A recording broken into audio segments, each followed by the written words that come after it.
Então vamos lá, falar sobre fotografia de evento. Eu vou te dar uma dica de pensar na fotografia de evento como se você estivesse contando uma história.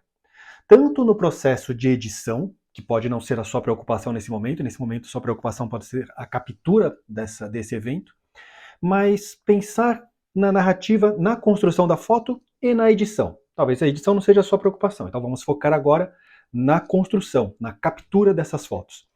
Pense nela como se você estivesse contando uma história.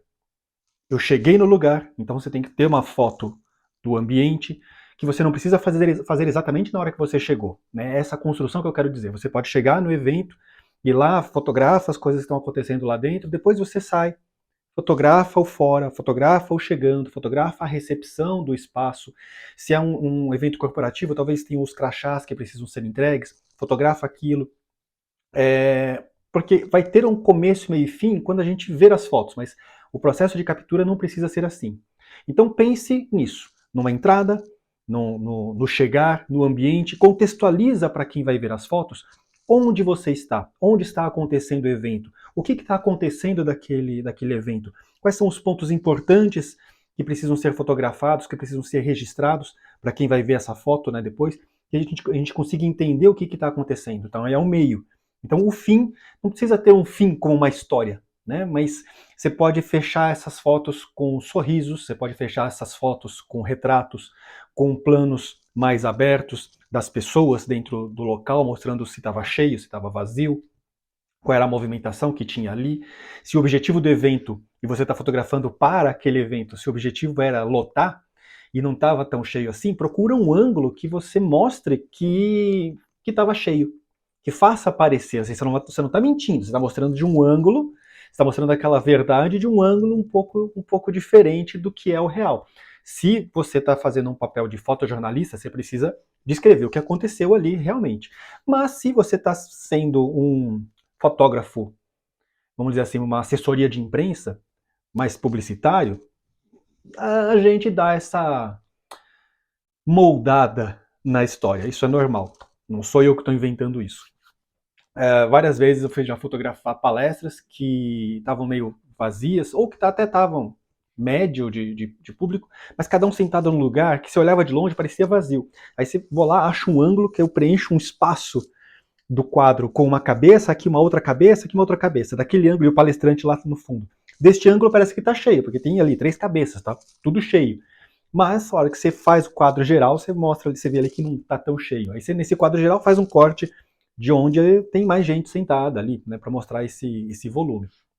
Então, comece dos planos abertos, essa é uma dica importante, comece dos planos abertos e vá fechando os quadros.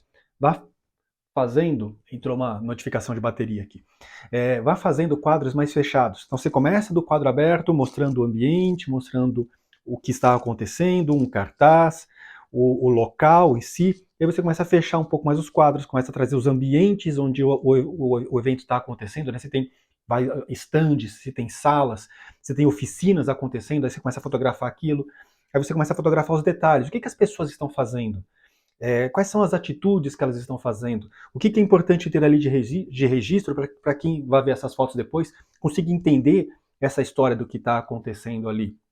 Então, pense, quando você vai fotografar o evento, pense em contar uma história, pense em narrativa, pense em em começo, meio e fim, e pense nisso, dos quadros abertos, e vai fechando os quadros, e talvez mais para o final, você abra um pouco mais esses quadros para poder mostrar coquetel, mostrar as pessoas comendo, as pessoas bebendo. Para quem está sendo fotografado, algumas vezes é um pouco intrusivo você chegar com a câmera na cara da pessoa ali, mas é o nosso papel, é o nosso trabalho. Então, vai, fotografa, pede desculpa depois, não pede por favor, vai lá, fotografa, se afasta, só cumprimenta a pessoa e segue a vida, não se preocupa muito com isso não, porque a foto vai ser importante depois. Claro que é importante você se preocupar, se tem um buffet, por exemplo, não fotografar as pessoas comendo, né? Pega a pessoa assim. Já coincidiu de eu fotografar evento e toda hora que eu passava pelo buffet para fazer fotos diferentes, estava sempre a mesma pessoa lá. Depois que eu fui editar as fotos, eu tive que dar uma separada para não queimar a pessoa. E também não parecer que eu fiz uma sequência só naquele momento ali, né? Porque parecia que a pessoa estava sempre ali naquele local, coincidia. Deixa eu ver mais alguma dica sobre fotografar evento. Use uma lente que seja uma lente versátil, que você consiga mudar o ângulo de visão, de sair de uma grande angular e ir para uma tele, para uma meia tele. Você fotografar com uma lente fixa, talvez você tenha ali bons desfoques no fundo por causa do diafragma mais aberto, o diafragma que vai dar essa qualidade do desfoque no fundo, mas você não vai ter tanta versatilidade, porque você vai ter que se movimentar muito, muito rápido. O que eu quero dizer com isso? Você está lá fazendo com uma lente fixa, fotografando a plateia, pessoas palestrando, por exemplo. Tem uma palestra e tem a plateia. Você estava fotografando a plateia. Você estava num quadro, você precisa de um quadro mais aberto. Então você está longe da plateia para poder fotografar ela nesse ângulo. Aí você precisa fechar, o palestrante começou a apontar alguma coisa, você precisa correr até ele para poder fazer um quadro fechado. O quanto você vai ter que se movimentar ali. Então ter uma lente que você consiga mudar esse ângulo de visão, uma lente com zoom, vai te ajudar. Flash é um outro assunto, não vou entrar nessa questão porque vai depender do ambiente, vai depender de questões de gosto, da necessidade aí, então seria um outro vídeo falar sobre isso, uma outra aula para falar sobre isso. Alguma outra dica? Basicamente é isso, e eu não estou não estou escondendo conteúdo não, porque realmente, no meu modo de pensar o evento, ter essa ideia da narrativa, da história, do começo, meio e fim, ajuda muito nessa construção para começar a fotografar evento. Espero que tenha ajudado aí.